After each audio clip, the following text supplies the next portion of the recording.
Assalamualaikum warahmatullahi wabarakatuh.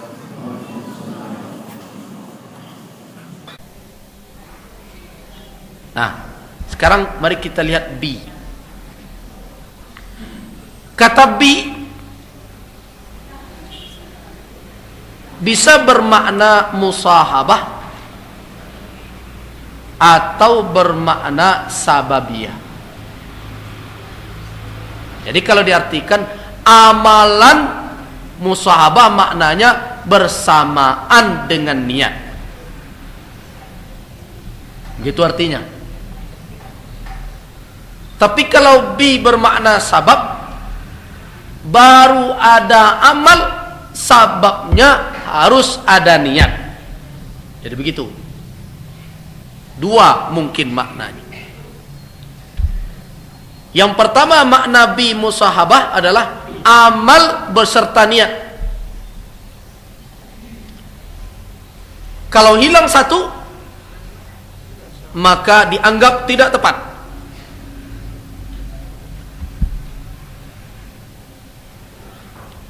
Tetapi kalau dikatakan innamal a'mal bin niyat, bi itu bermakna sabab. Sabab kan ada akibat. Penyebab ada amal itu adalah niat. Nah, dari pemahaman itu berbeda pula para ulama dalam melihat. Karena kata innama al-a'mal, ada yang tersembunyi antara innama dan al-a'mal itu. Ada yang mengatakan innama sihhatul a'mal, sahnya amal hanya dengan niat. Karena itu niat bagi mereka adalah merupakan syarat sah dari niat itu, dari amalan itu. Tanpa niat, amalan tidak dianggap sah. Karena itu dianggap dia sebagai syarat dari amal. Tetapi ada ulama yang tidak menganggap niat sebagai syarat amal.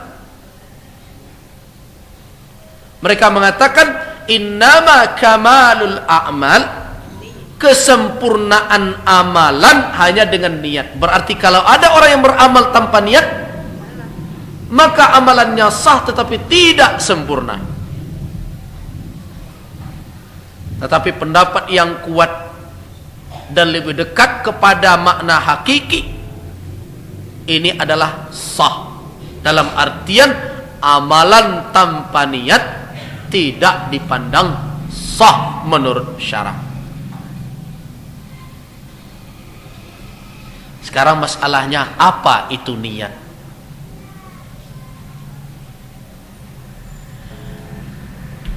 Kata niat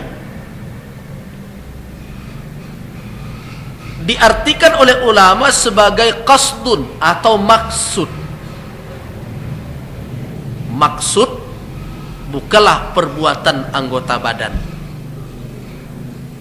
Jadi kata qasad jelas itu bukan perbuatan anggota badan. Karena maksud itu tidak di lidah. Maksud itu ada di dalam hati kita.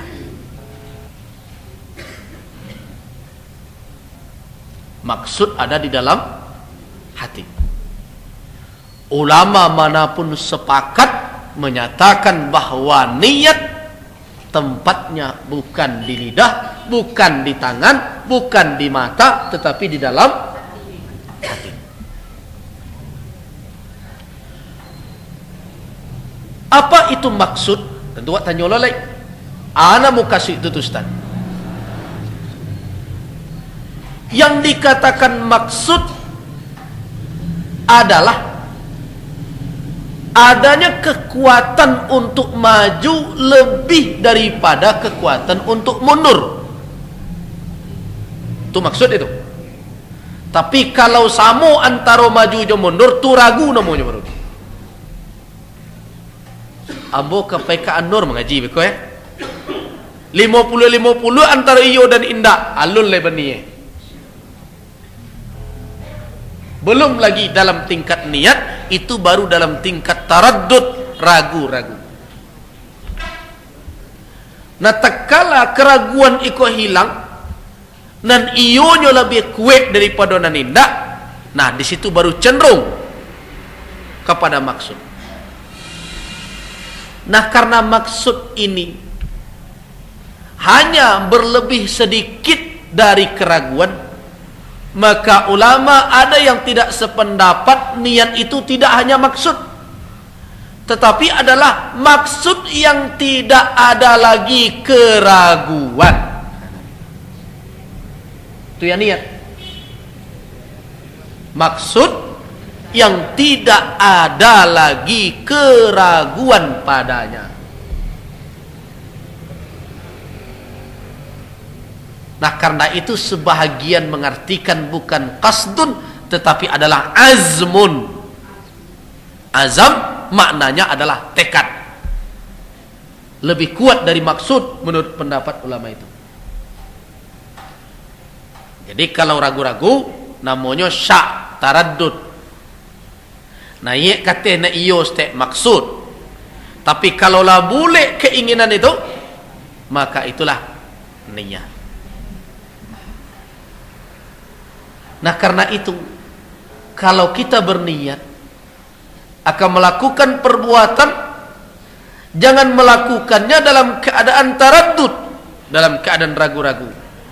Awak bertakbir jo, solat lambo indak ya, tukar baju, alu jo putih takbirlah dijalankan. Hilangkan syak, hilangkan keraguan, ketika itu baru lakukan ibadah tersebut. Itu baru dinamakan niyah. Nah sekarang mari kita lihat, kalau itu yang niat adanya di dalam hati, apakah ada petunjuk dari Rasul beliau membaca nawaitu?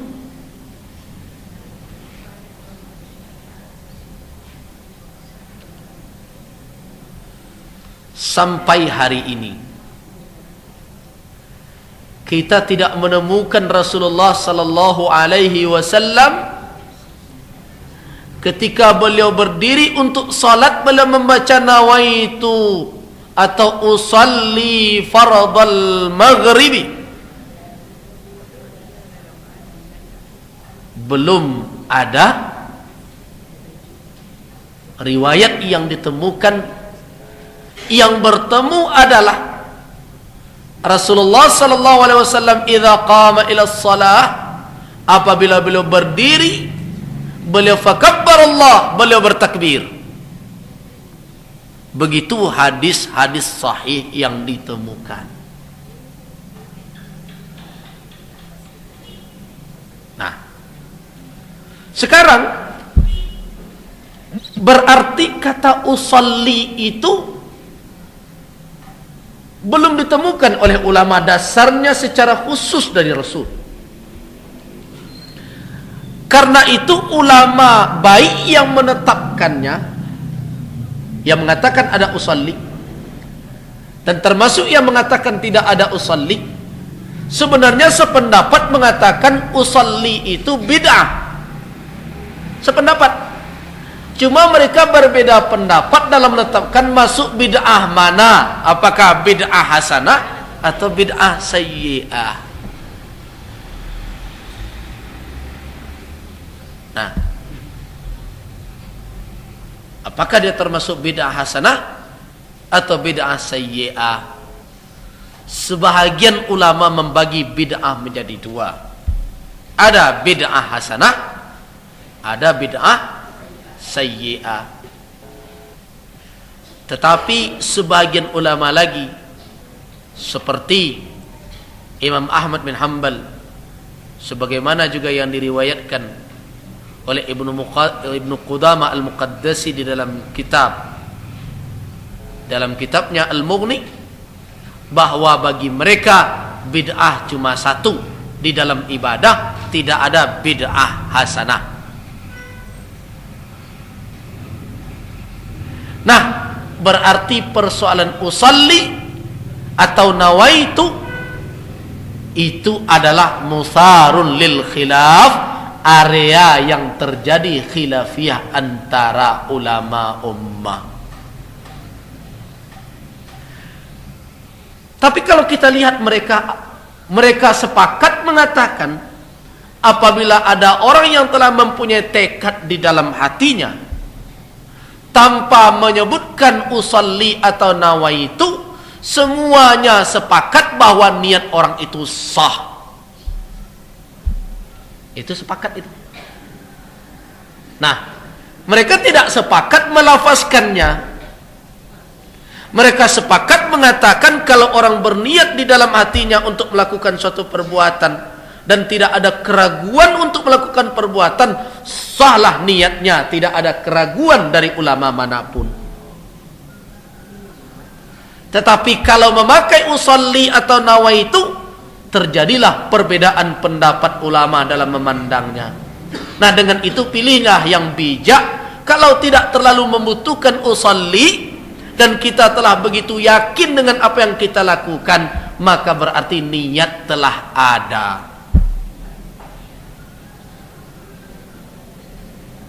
Kenapa? Kenapa itu yang dipilih? Karena memang Rasulullah tidak kita temukan sampai hari ini menyebutkan kata usalli nawaitu. Tetapi kita tidak berhak mengatakan orang yang memakai usalli itu sesat. Cuma kita mengatakan tidak memilih yang itu karena memilih yang lebih aman yang disepakati oleh para ulama.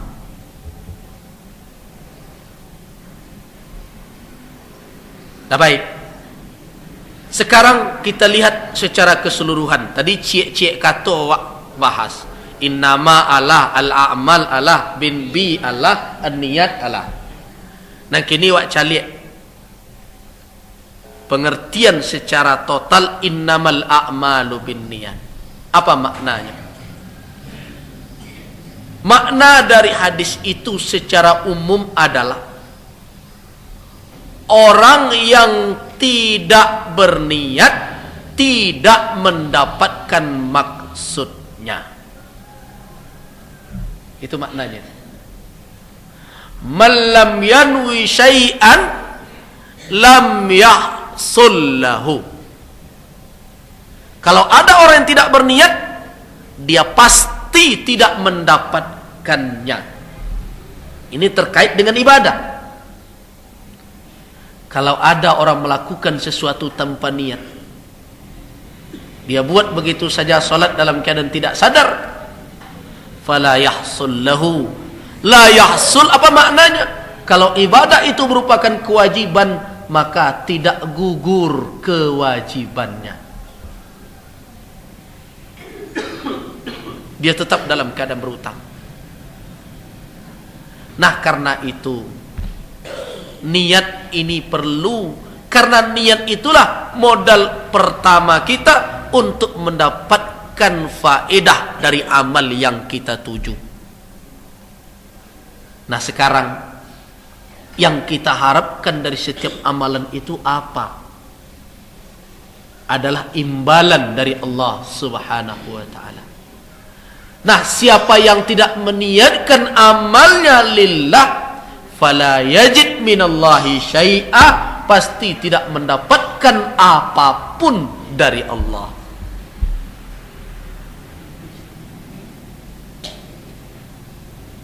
Begitu maknanya. Karena dia hasar. Innamal a'malu binniyat. Amalan itu tergantung kepada niatnya. Siapa yang tidak meniatkan sesuatu tidak mendapatkan amal itu. Kalau dia tidak meniatkan bahwa amalan itu untuk Allah, maka dia tidak mendapatkan imbalan dari Allah.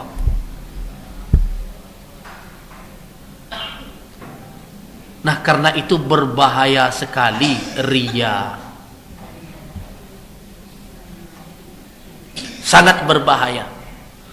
Meniatkan amalan bukan karena Allah, membuat orang itu hanya mendapatkan ta'ban wa kaddan, hanya susah dan letih semata. Karena itu orang yang beribadah tanpa kenal Allah tidak dipandang.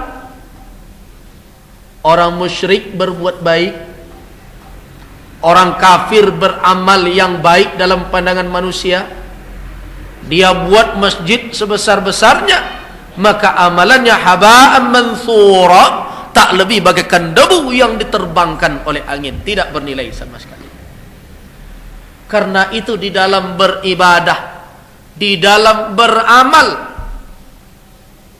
sebelum amal itu dilakukan, jadikanlah niat itu khalisah, ikhlas lillah.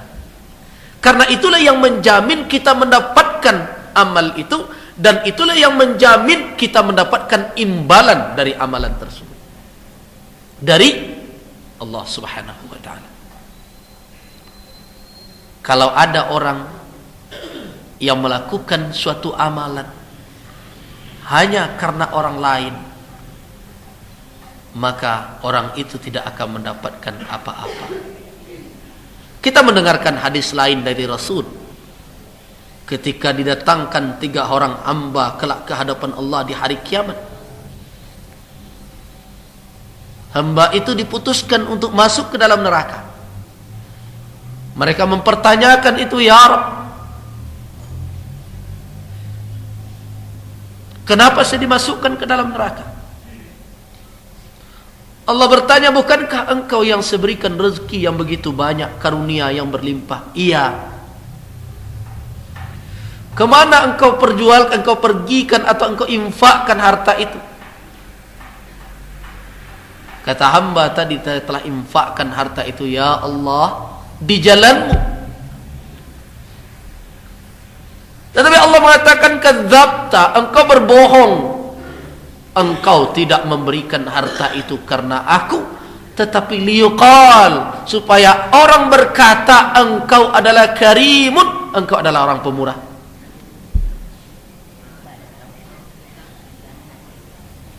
Ketika beramal engkau tidak mengharapkan balasan dariku ketika di dunia dahulu.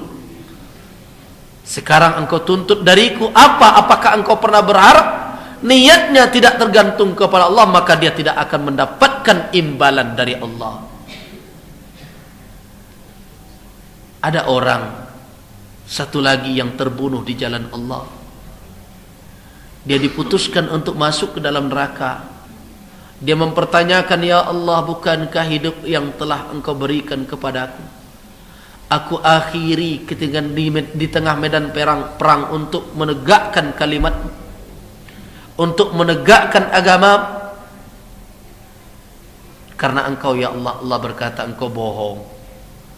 Engkau pergi berperang tak lebih hanya karena supaya engkau dikatakan jari, suja, engkau pahlawan, engkau berani.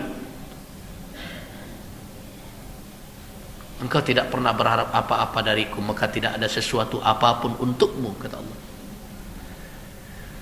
Ada pula seorang alim yang digiring ke hadapan Allah, ilmunya banyak. Allah bertanya, kemana umur yang aku berikan, yang kepadamu engkau habiskan untuk belajar, untuk menuntut ilmu, untuk menyampaikan ilmu? Semuanya karena engkau lah, kata Allah. Engkau tidak melakukan itu karena aku, tetapi supaya engkau dikatakan orang ulama besar, ustadz hebat. Apa kata Allah? Engkau sudah dapatkan semua itu di dunia. Engkau telah disanjung orang kemana-mana. Engkau telah disebut orang menjadi dai, kondang dan sebagainya. Engkau tidak mengharapkan apa-apa dariku karena engkau tidak mendapatkan apa-apa. Nah, karena itu belajarlah semenjak sekarang untuk menjadi orang yang ikhlas lillah.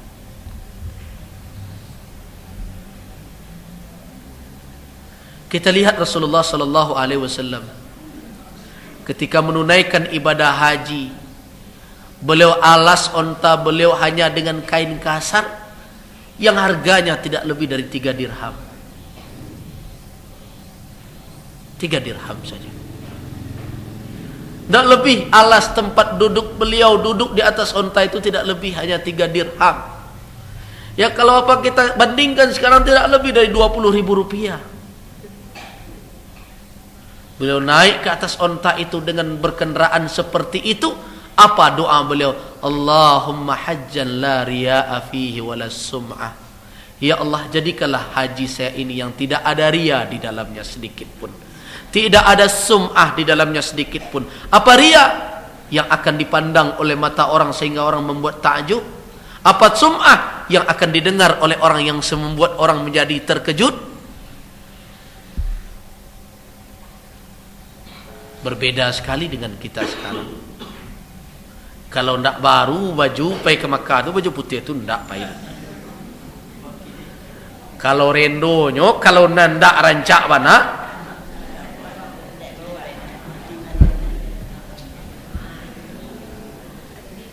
riya wala sum'ah, wala riya wala sum'ah, kata Rasul. Terkadang banyak jamaah yang tidak bisa memahami makna ihram. Kesederhanaan di saat berihram itu mestinya menjadi suatu pelajaran. Babeda bana antara tanggal 9, tanggal 8, tanggal 9, tanggal 10, jo sesudah melontar jamrah Aqabah tanggal 10, tanggal sebalik. Kalau apa-apa dari baju nan 2 halai menjadi baju na harga ratusan ribu. Bayangkan. Nah, belajarlah untuk ikhlas. Kemudian ada pertanyaan, apakah dibenarkan tatkala kita berniat lillah kemudian menumpang di situ maksud lain untuk dunia yang halal?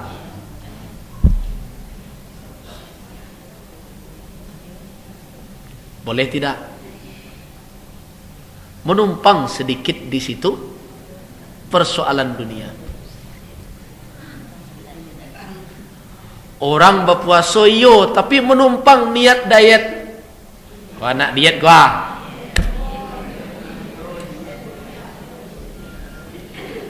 Barik lah bertambah. Puasa lah wah.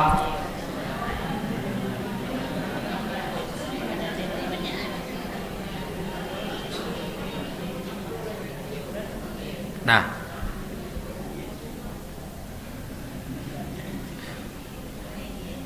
ulama mempunyai banyak pendapat tentang itu berdasarkan hadis ini, innamal a'malu binniyat. Ditambah dengan hadis-hadis lain, ana aghna syuraka, saya adalah syarik yang paling kaya. Kalau saya, kata Allah, diperserikatkan dengan yang lain, ana aghna, saya paling kaya. Kalau diserikatkan Allah dengan yang lain, Allah lah yang paling kaya. Allah tidak butuh dengan amalan kita. Dia untukkan hanya untuk yang diperserikatkan itu. Berdasarkan ini ulama berpendapat, ada yang menganggap itu tidak sah. Amalan itu dianggap tidak benar. Kenapa? Karena Allah menolaknya, karena dipersekutukan dengan yang lain. Allah itu ghayur, Allah Maha Pencemburu, Dia tidak ingin didampingkan dengan siapapun. Tetapi terkadang ini sulit untuk ditepis. Nah, karena itu saya melihat kalau niat yang menumpang itu bukan niat yang utama, bukan niat yang utama, atau bukan itu yang paling besar, dan bukan itu yang hadir di saat kita awal mengerjakan amalan, maka niat yang menumpang itu selama tidak bertentangan dengan ketentuan Allah Subhanahu wa taala, dia tidak membatalkan amal tetapi mengurangi kesempurnaan amalan.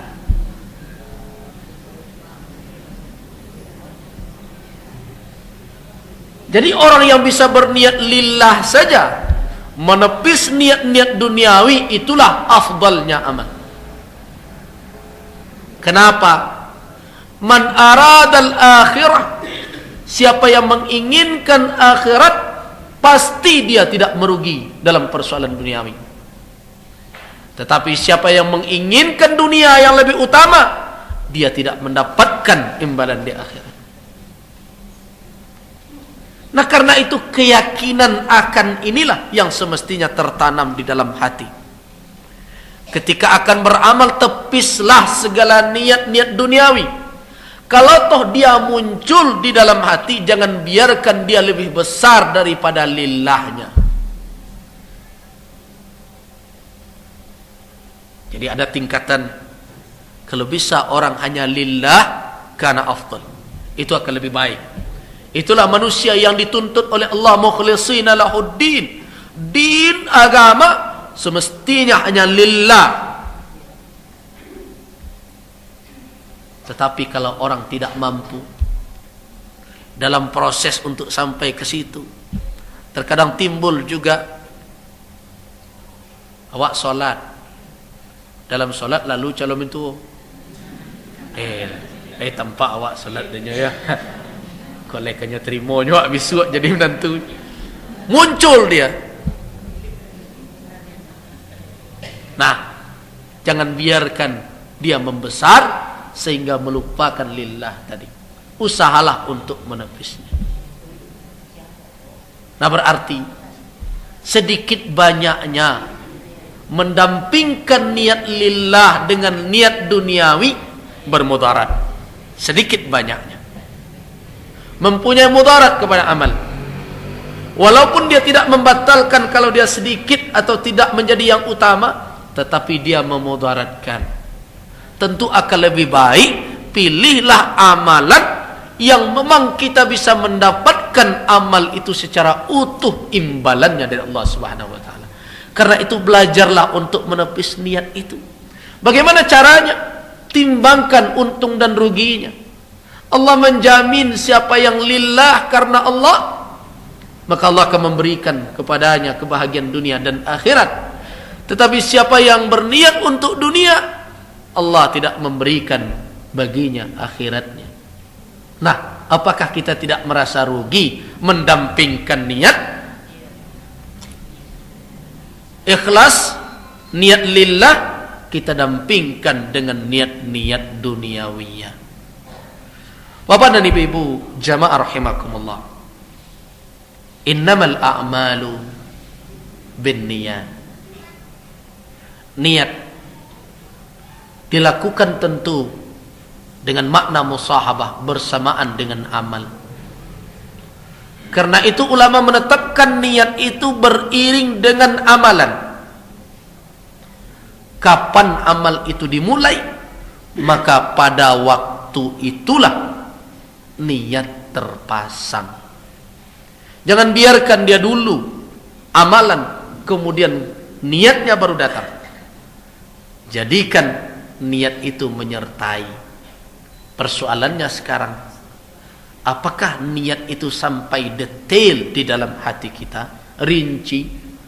Sengaja aku salat maghrib 3 rakaat fardu menghadap kiblat, makmum karena Allah Ta'ala. Nah, ulama membahas ini dalam persoalan ta'yinul niyyah. Jadi itulah dikaji di ulama dulu. Ta'yinul niyyah, ta'yin. Nah, ta'yin itu dibutuhkan apabila terjadi tasyabuh, kesamaan amalan dengan yang lain yang menyebabkan orang menjadi ragu dalam memilih amal mana yang akan dia lakukan.